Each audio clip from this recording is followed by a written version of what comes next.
Maintenant, l'introduction était longue, hein, mais désolé, c'est comme ça la vie de l'Église aussi un peu. Excellent. Alors je propose qu'on puisse applaudir et souhaiter la bienvenue à Pierre Kranga, que je peux malheureusement pas extrêmement bien présenter parce qu'on se connaît finalement que très peu, mais tu as été prescrit par des gens qu'on aime beaucoup, donc on est tout en confiance et on se réjouit vraiment de ce que Dieu a déposé dans ton cœur. Donc voilà. Ça bénit. Merci à tous. Merci pour votre accueil. Merci à Jessica et Stéphane, hein, qui ont fait le lien avec l'Église ici. Merci pour l'invitation, hein, vraiment. C'est chouette de pouvoir être dans cette Église dont j'ai beaucoup entendu parler et je me réjouis d'être là. Je vois des visages connus, d'autres inconnus et c'est vraiment chouette. Mon cœur, c'est... ma mission, vous savez, Jésus a un énoncé de mission. Je crois qu'on devrait tous avoir un énoncé de mission dans la vie, hein. C'est-à-dire qu'on est né pour accomplir quelque chose. Et le mien, c'est de faire connaître l'amour du Père, la grâce de Jésus, la communion du Saint-Esprit. Voilà, ça fixe le bonhomme et c'est comme ça que j'aime me présenter aussi. Et si vraiment je devais vous parler du Père de manière intense, il me faudrait vraiment 2 semaines. Donc là, on va vivre un miracle ce matin, c'est-à-dire que dans les minutes qui nous restent, là, je vais essayer de vous donner des petites choses que le Seigneur m'a révélées, qui sont vraiment précieuses, qui ont bouleversé ma vie, puis qui bouleversent aussi d'autres vies, j'espère. Et en tout cas, il y a des témoignages pour ça. La première chose, vous savez, on a reproché à Samuel d'avoir fait un chant sur Yahweh, parce qu'il utilise le mot Yahweh. Mais c'est étrange parce que, d'ailleurs, dans le commandement, il est dit tu n'utiliseras pas le nom de Yahweh en vain. Donc si le Seigneur dit tu n'utiliseras pas le nom de Yahweh en vain, il utilise le nom de Yahweh en vain. Enfin, il utilise le nom de Yahweh. Et il nous dit de ne pas l'utiliser en vain. Donc il l'utilise quand même. Vous voyez ce que je veux dire ? Et pourquoi je commence comme ça ? C'est parce qu'il y a un mot en français qui est absolument terrible, qui est au-dessus de tout soupçon, mais qui au fond formate une image en nous terrible. Ce mot, c'est le mot Dieu en fait. Je ne sais pas si vous êtes au courant du fait des origines de ce mot, parce que dans le monde francophone, et d'ailleurs je crois que toutes les langues ont un problème identique, parce que le Seigneur ne s'est révélé finalement que pleinement avec des noms qu'au peuple d'Israël. Et nous, les peuples non juifs, nous avons forcément fait une chose que nous ne pouvions pas faire autrement en fait. Nous avons été chercher dans notre vocabulaire, dans notre langue, un mot qui pouvait effectivement faire penser au Dieu grand Yahweh d'Israël. Et pour ça, nous sommes obligés d'aller chercher dans notre arrière-boutique culturelle des références qui sont forcément païennes. C'est normal, je veux dire, je dis pas que c'est bien, mais je dis que c'est normal, on pouvait pas faire autrement. Or, en Europe, donc, quand il a fallu essayer de trouver un concept qui puisse se rapprocher du terme Yahweh hébreu, nous avons emprunté donc au latin le mot Deus, et le latin lui-même l'avait emprunté au grec, qui est le mot Zeus. Donc, ce qui est terrible dans ce mot Dieu, finalement, c'est qu'il dérive du latin Deus et que finalement, il est allé chercher dans la Grèce, dans la mythologie grecque, en fait, un Dieu qui se trouve au sommet de la pyramide des dieux, le Dieu des dieux, finalement, le Seigneur des seigneurs de la mythologie. Et ce mot, c'est Deus, c'est Zeus, et qui est aussi Jupiter pour les Romains. Et je ne veux pas lancer une mode en disant ça, je vous rassure, soyez tranquilles. Mais quand j'ai découvert ça, ça m'a choqué parce que je me suis dit comment est-ce possible que ce mot finalement n'influence pas notre manière de voir le Seigneur. Or, notre manière de voir le Seigneur est hyper importante parce que de la manière dont nous le voyons va conditionner notre manière de vivre au monde en fait. C'est Tozer qui a dit « Fermez les yeux et pensez quelques instants au Seigneur ». Et ce que vous allez voir va être la chose la plus importante en ce qui vous concerne. Et notre révélation du Seigneur va conditionner notre manière d'être avec les autres et au monde. Et c'est hyper important. Donc ça, c'est vrai pour le français. C'est vrai aussi pour la langue roumaine. Et dernièrement, j'étais en mission en Roumanie et j'étais absolument dévasté. Je ne sais pas si il y en a qui ont déjà été en Roumanie ici. Donc, ce que vous allez comprendre, ce que je vais vous dire, c'est quand vous êtes en Roumanie dans des églises, vous avez l'impression d'être non pas dans des églises, mais dans des orphelinats. C'est assez terrible. L'impression que le père n'est pas une thématique facile dans ce pays-là, elle-même une thématique très difficile. Et quand vous comprenez, j'allais prendre la parole et je dis, mais comment on dit Dieu en roumain? Et là, ma grande étonnement, on dit Dieu, ça se dit Domnezeu. Domnezeu, si vous le décomposez et vous le ramenez au latin, ça fait dominer Zeus. Ça veut dire le maître Zeus, quoi. Comment voulez-vous que lorsque nous nous adressons à ce Domnezeu à longueur de temps, il n'y ait pas un retour sur nous-mêmes, quoi, de cette image tronquée comme ça? Donc il y a des obstacles qui viennent de la linguistique, qui viennent de la langue. D'ailleurs, les Anglais ne sont pas mieux lotis. Le mot God en anglais vient du mot Gott, allemand. Et le mot Gott allemand, quand vous découvrez dans les racines du peuple allemand, vous découvrez un Dieu qui demande des sacrifices, un Dieu martial. Un Dieu de guerre qui demande des sacrifices. Et du coup, vous tremblez dans votre échine parce que vous vous dites, mais si Gott, c'est ce Dieu martial comme ça qui demande des sacrifices humains, vous vous rappelez de ce qu'il y avait écrit à la ceinture de toutes les jeunesses hitlériennes, Gott mit uns.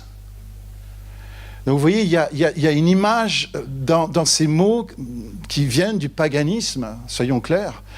Ces mots qui viennent du paganisme véhiculent une image de violence. Et je me dis, mais pourquoi on n'a pas la Bible Chouraki, en fait, sous les yeux, où dans la Bible Chouraki, finalement, tous les noms du Seigneur sont respectés dans l'Ancienne Alliance, c'est-à-dire que dans Genèse, pardon, je viens de la Suisse, c'est pour ça, j'étais en Suisse hier, et ce matin encore, dans Genèse, donc, il y a Elohim, créa. Hein? Et donc tous les mots du Seigneur sont respectés dans l'Ancienne Alliance et je trouve ça génial parce que ça aurait peut-être aidé l'Église finalement, si on avait eu la Bible Chouraki depuis longtemps, ça aurait peut-être aidé l'Église à ne pas être antisémite finalement, hein?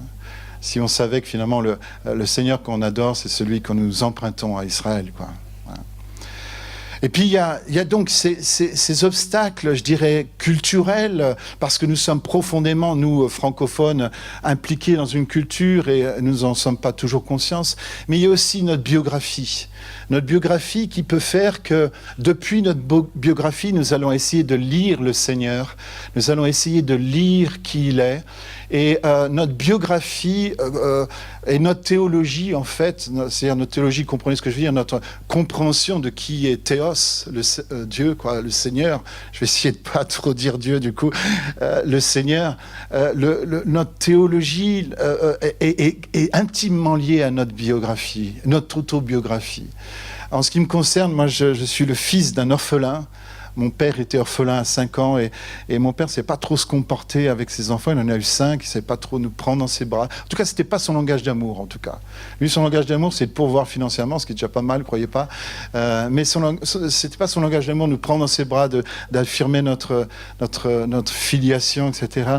Et quand j'ai rencontré Jésus-Christ, c'était une rencontre incroyable parce que je suis un anarchiste à l'origine.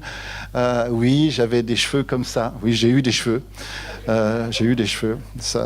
J'ai des photos qui le prouvent. Et puis j'avais des lunettes rondes déjà à l'époque d'anarchiste. Aujourd'hui c'est des lunettes rondes aussi, mais c'est plus des lunettes d'anarchiste, quoi. Quoique sur certains points. Non, enfin bref. Et cette rencontre avec Jésus a été vraiment incroyable. Imaginez quelqu'un qui dit ni Dieu ni maître, comme ça, qui rencontre Jésus-Christ. Ça a été une révolution incroyablement grande dans ma vie. Et un jour, c'est dans une conférence et quelqu'un dit, il y a quelqu'un ici qui a besoin de rencontrer le Seigneur comme Père. J'étais super content pour cette personne, sans réaliser que cette personne, c'était moi, en fait. Et chose incroyable, c'est qu'on peut avoir rencontré Jésus et finalement ne pas connaître le Père. Ça, c'est vraiment incroyable. D'ailleurs, c'est arrivé à Étienne qui dit à Jésus, montre-nous le Père et cela nous suffit. Jésus de lui dire, mais ça fait tant de temps que je suis avec toi, tu n'as toujours pas vu le Père, parce que je suis le Père est en moi et je suis dans le Père et quiconque m'a vu a vu le Père. Et ça c'est très important parce que encore une fois, si dans notre autobiographie nous avons manqué de cette relation avec le Père, nous risquons, si nous avons vécu l'absence, nous risquons de projeter sur l'image du Seigneur une image d'absence, vous comprenez. Si nous avons un Père fouettard, nous risquons de projeter sur le Seigneur l'image d'un Dieu violent qui fouette, qui attend la première erreur pour sortir sa ceinture et nous fouetter, etc. C'est terrible comme notre autobiographie peut finalement conditionner notre théologie, et ça, il faut juste en être conscient. Et heureusement, Jésus vient faire irruption dans cette influence culturelle, dans cette influence personnelle. Il vient faire irruption pour nous montrer le véritable visage du Seigneur. Qui est vraiment le Seigneur? Parce que qui a vu Jésus a vu le Père, en fait. Et d'ailleurs, revenons à Philippe, c'est étonnant comment on peut voir Jésus et ne pas voir le Père. Et je crois qu'au fond, il doit se passer quelque chose dans nos églises. Ah, j'ai oublié de dire, Papa Outé. Vous connaissez ce chant de Papa Outé, hein? Vous savez, c'est un Papa Outé, finalement, c'est un chant, c'est un hymne, je pense même. C'est devenu un hymne laïque dans le monde francophone. Papa Outé, c'est un chant de Stromae, vous connaissez Stromae, qui finalement va pleurer en écrivant ce chant, il le dit dans une interview. Il va pleurer en écrivant ce chant en pensant à son père. Son père était un père volage qui préférait les autres femmes à son rôle de mari et de père. Et sa mère va le soustraire à l'influence de ce père rwandais, va revenir en Belgique, il va devenir cet artiste incroyable qu'il est devenu, et il pleure en écrivant, parce qu'il y a un jeu de mots triple, en fait, malheureusement, sur ce mot Papa Outé. Papa, tu es où, en fait, vous avez bien compris, hein. Papa, tu es où? Il y a donc un questionnement, où tu es, où est le père, où est la paternité, où sont les pères, etc. Il y a un cri comme ça dans ce chant.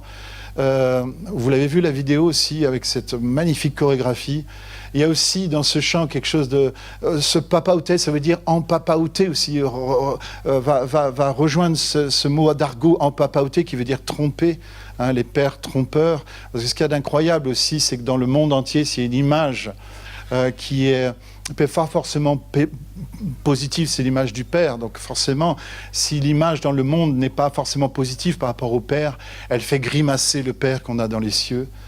Forcément, elle fait grimacer cette image-là. C'est pour ça aussi, par contre, l'image de la mère, même dans les pays les plus machos, quand une femme devient mère, eh bien, il y a un respect profond.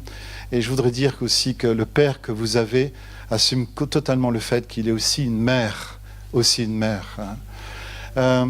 Et puis en Papa Outé aussi, ça a un troisième sens, alors là forcément sexuel, et qui ouvre toute la dimension des abus au sein même de la famille. Donc quand je regardais, vous savez, il y a toujours un compteur en bas de la vidéo, vous savez combien on est à de vues de cette chanson en francophonie? Qu'est-ce qu'il y a une idée?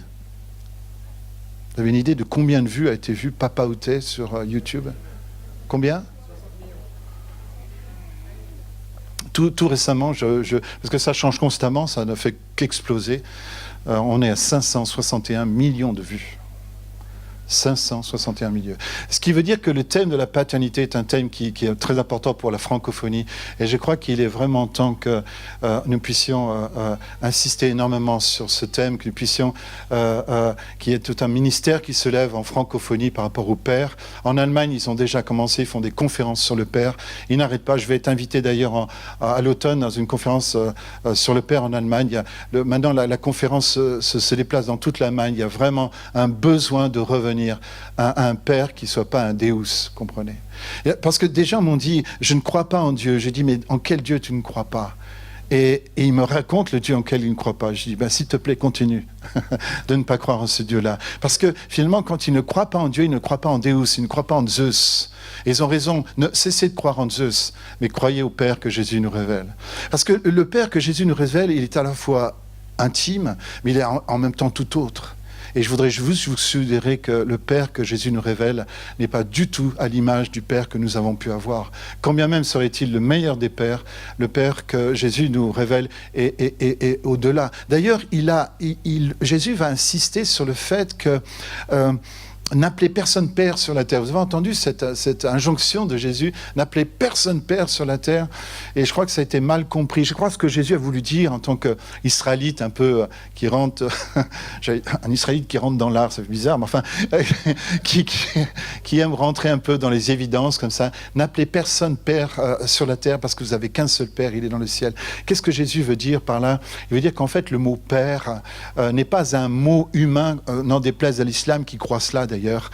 L'islam pense que nous avons emprunté un mot humain et nous l'avons plaqué sur Dieu. Et du coup, en faisant ça, nous faisons une association qui est idolâtre et nous ne devrions jamais prendre un mot humain puis l'attribuer à Dieu parce qu'en faisant comme ça, nous le rabaissons à notre auteur, etc. Sauf que ça n'a rien du tout à voir avec ça. Le mot père, avant d'être un mot que nous avons usurpé pour parler de nos pères terrestres, est avant tout un mot divin.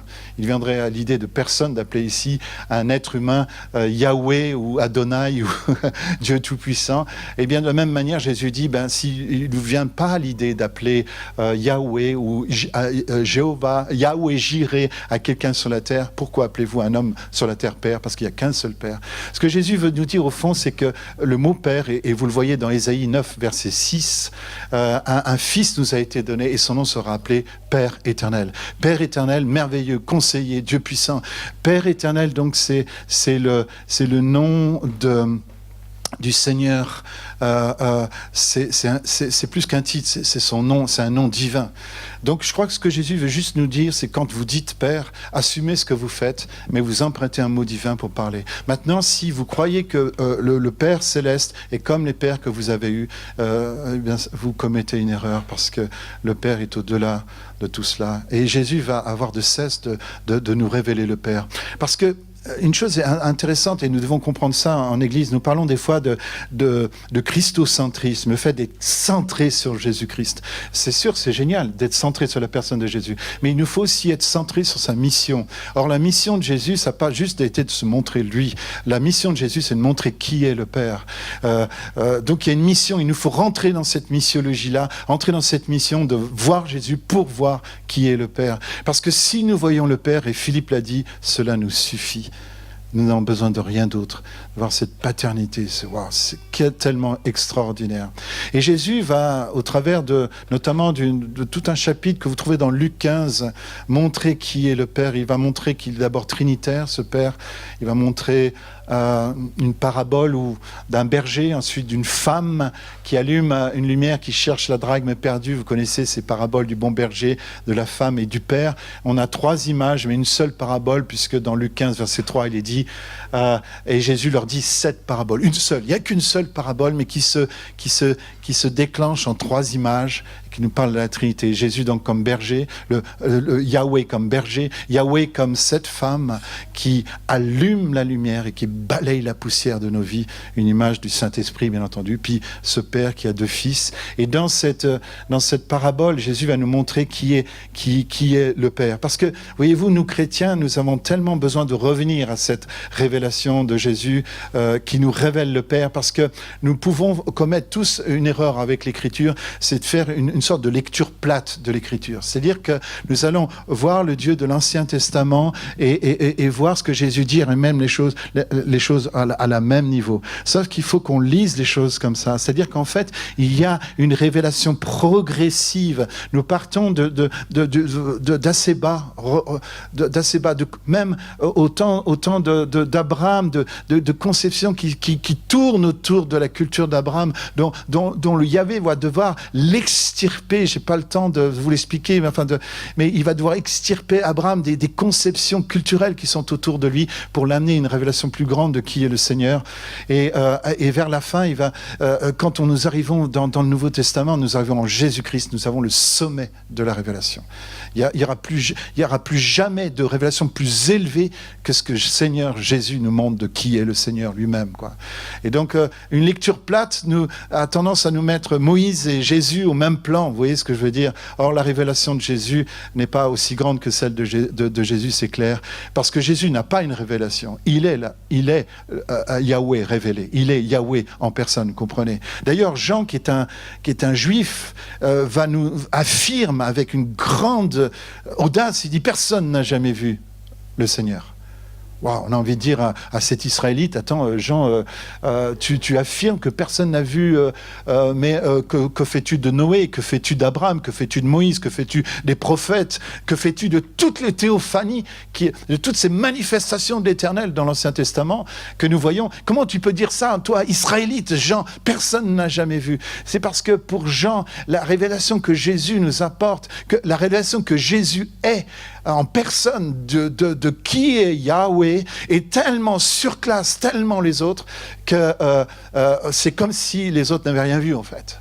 Et d'ailleurs, réalisez une chose, que l'on parle des patriarches, que l'on parle des prophètes de l'Ancienne Alliance, c'était tous des hommes qui ont vu l'Éternel de loin, qui l'ont aperçu. Et même s'ils se sont trouvés en face d'un buisson ardent, Jésus, lui, est celui qui, venant du Père, nous révèle qui est le Père. Vous voyez, les autres l'ont vu de l'extérieur. Jésus est celui qui le voit de l'intérieur et qui nous le fait connaître. Ça, c'est quelque chose de précieux. Et dans cette parabole de Luc 15, Jésus va nous montrer un Père qui d'abord se sacrifie. Vous savez, il y a aussi, et je voudrais terminer là-dessus, je ne sais pas si je vais avoir le temps, mais il y a vraiment quelque chose qui a besoin de changer. Nous avons un paradigme qui doit changer, c'est quand nous regardons la croix.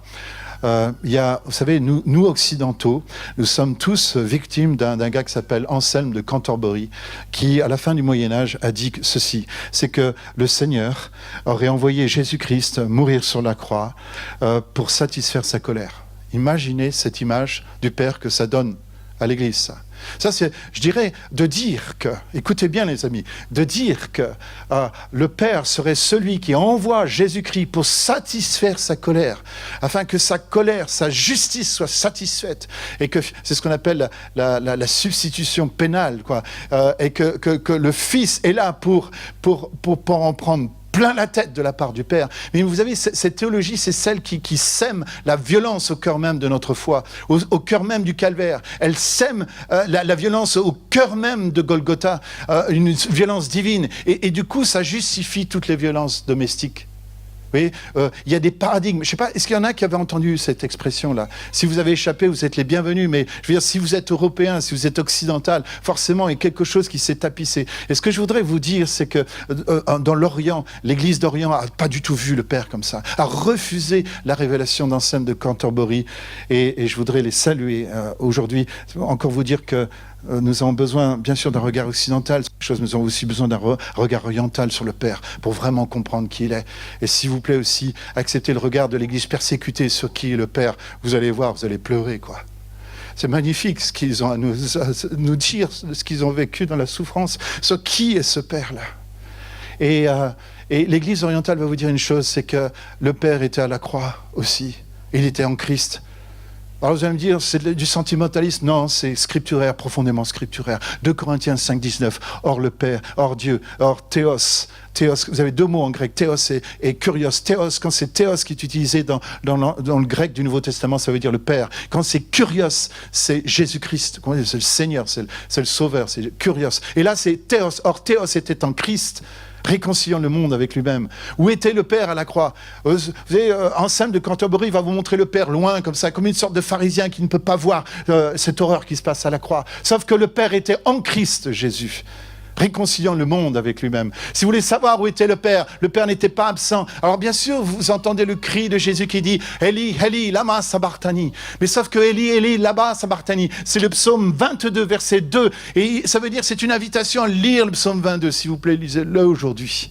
Ne laissez pas cette journée se terminer sans avoir lu le psaume 22. Vous comprenez ce que je voudrais dire. C'est que dans le psaume 22, Jésus est en train de citer le premier verset parce que quand il a tiré sur ses bras endoloris, parce que le nerf médian a été coupé par le clou qui s'est enfiché dans le poignet là.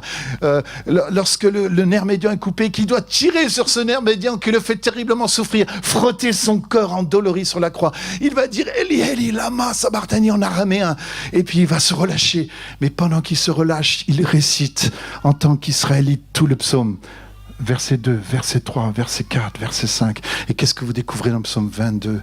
Finalement, un psaume éminemment prophétique sur ce qui est en train de se passer. Jésus, parfaitement homme, va vivre l'enfer, la séparation de ce Père qui est pourtant là présent en lui. En ce moment-là, il est présent, mais Jésus va vivre. Ça vous est arrivé des fois de vivre l'impression que le Père n'est plus là? Est-ce que vos émotions, dans ce moment-là, peuvent témoigner de la vérité? Combien de fois nous avons senti que le Père était là alors qu'il était au centre de ce que nous vivions?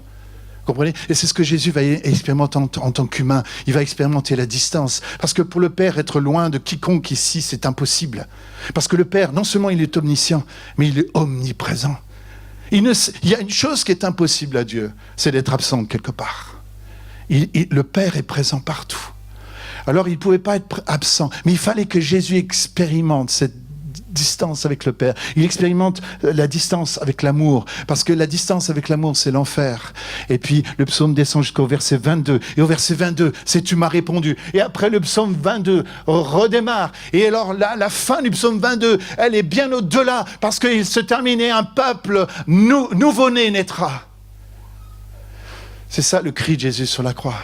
Alors vous allez me dire, le Père était en Christ et le Saint-Esprit alors? Eh bien, si vous lisez Hébreux 9, 14, vous allez découvrir que Christ s'est donné sur la croix avec la puissance du Saint-Esprit.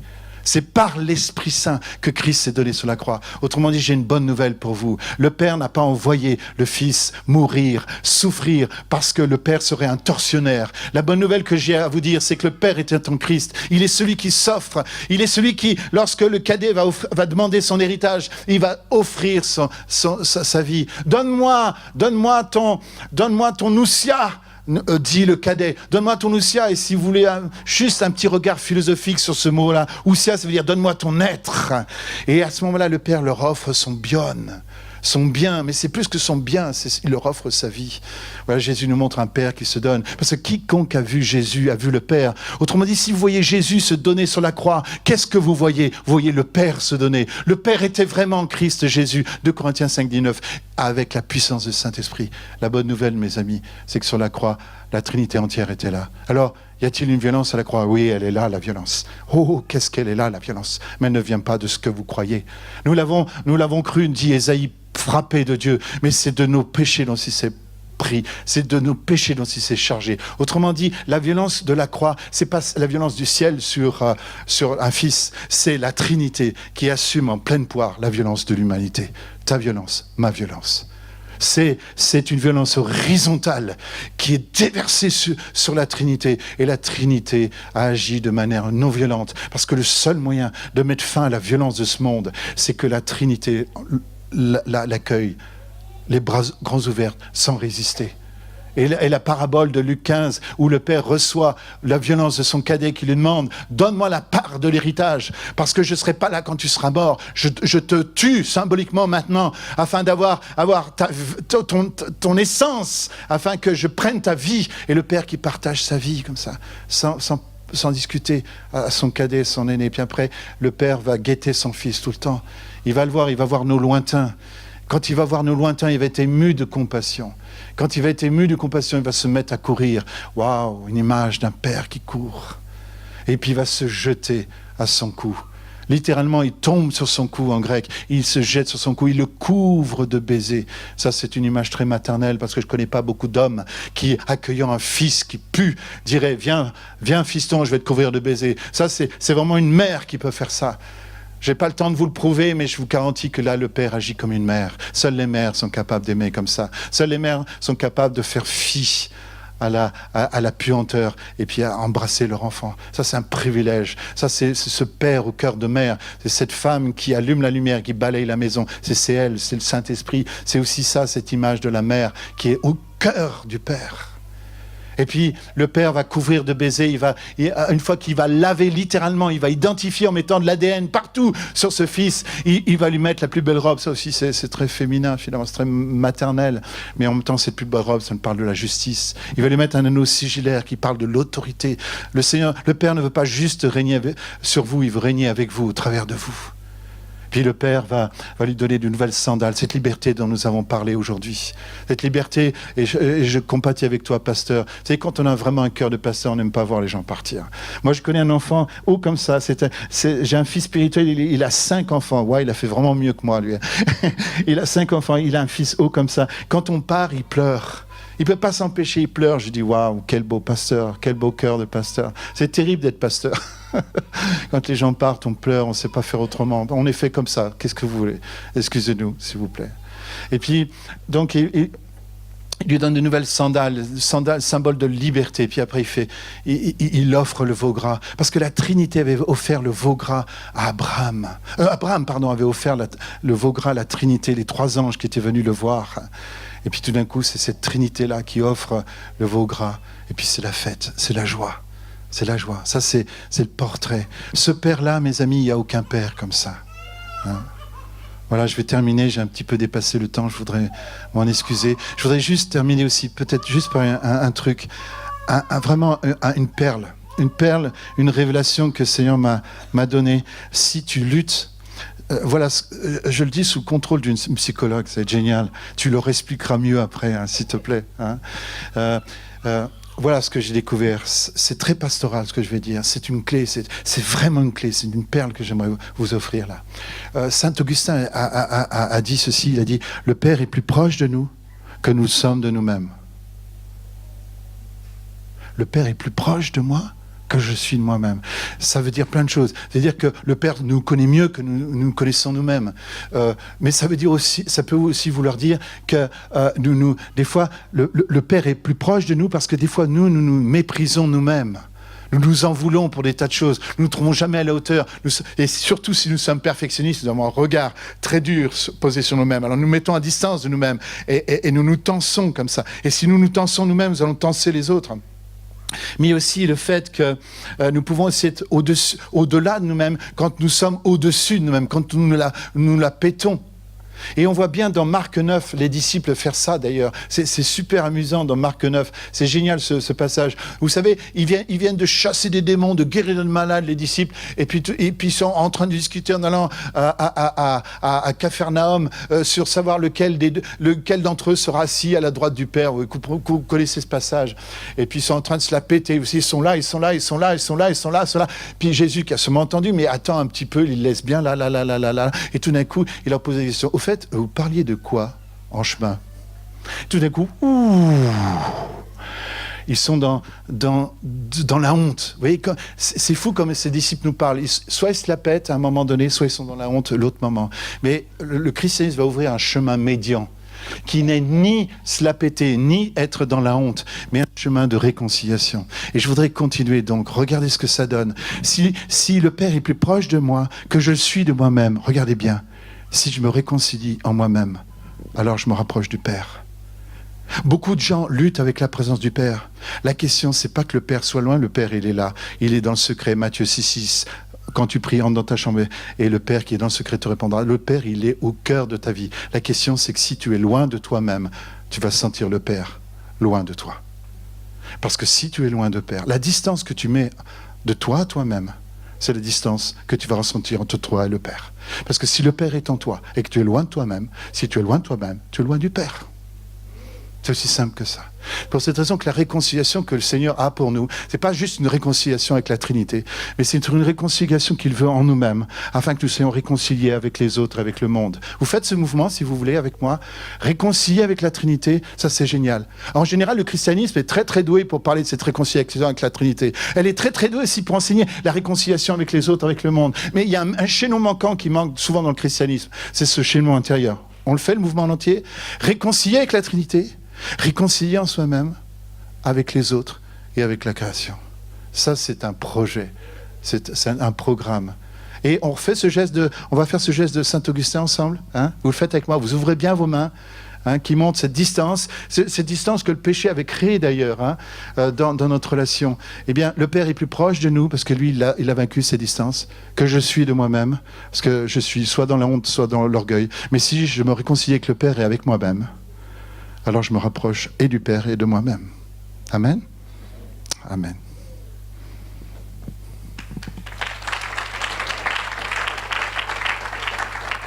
Merci beaucoup.